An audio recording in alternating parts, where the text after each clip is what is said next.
Ki uta, ki tai, he taonga te wai. From the mountains to the sea, water is life. A story of the region's natural water resources and the people's drive to protect it.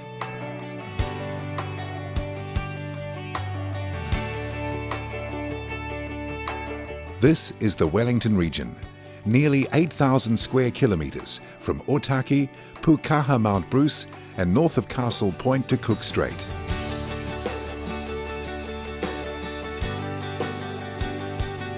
Home to almost 500,000 people in 4 cities and 10 smaller towns and communities. The region is bordered by almost 500 kilometres of magnificent coastline. Inland, there are rugged mountain ranges. Every day, millions of cubic metres of water make their way from the mountains to the sea. Because of the shape of the land, the region is divided into a number of distinct zones, catchment areas, which we call Whaitua. The area containing the streams and rivers of Waterways, which merge into the Ruamahanga, forms one Whaitua. The catchment of the Hutt River and streams from Wellington City that flow into the harbour, another. The waters that flow east into the Pacific from Wairarapa form a third Whaitua. Those that flow west into the Tasman along the Kapiti coast, a fourth. And those that flow into Porirua Harbour, a fifth.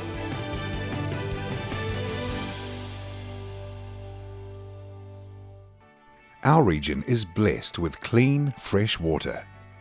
It's a resource that renews itself every time it rains. But though our natural water may be abundant, it is not infinite, nor will it remain clean unless we make that happen. The Whaitua process will make sure that we use this precious resource wisely. We as an iwi, as a tribe, believe that water and land go together. You can't have one without the other, and that the catchment of the mountains to the sea is an important and it's a live being.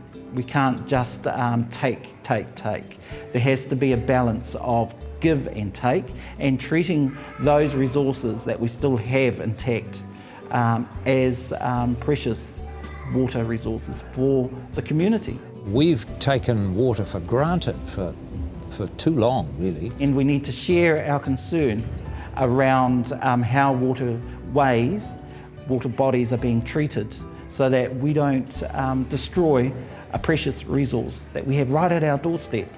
And what we call the 3 waters, the supply of fresh water, the stormwater system and the wastewater system are all interconnected.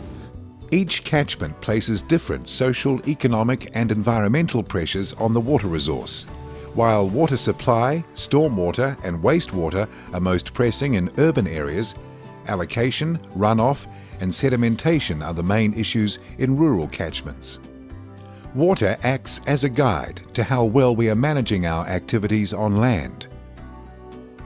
It starts out pristine at the top of a catchment. Our challenge is to maintain the quality until it reaches the sea.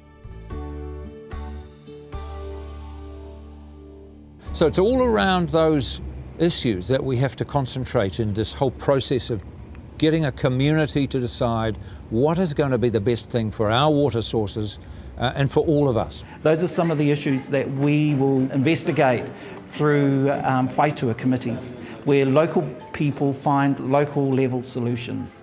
To enable each catchment community to set its own bottom lines and to raise the standards. If they want higher levels of water quality, then that community can demand them. I do think it's very important to participate in the Whaitua. We've been given the opportunity by the Wellington Regional Council, and I congratulate them for it. I got involved because I felt that we had a responsibility. As a rural farmer, I'm also an irrigator.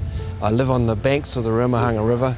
I felt I had a responsibility for the community. While we all want cleaner waterways, and I think that's the wish of everyone, We also need to be making a reasonable income so that we can sustain ourselves. I think one of the prime reasons I became involved is that it's a positive way of stepping forward rather than an adversarial way. Well, we're in the business of making beer, so water is crucial to every aspect of it, so we'd be stuffed without it. Because my children are growing up in Carterton, for them to have clean water in the future, I think that's really important to me as a parent.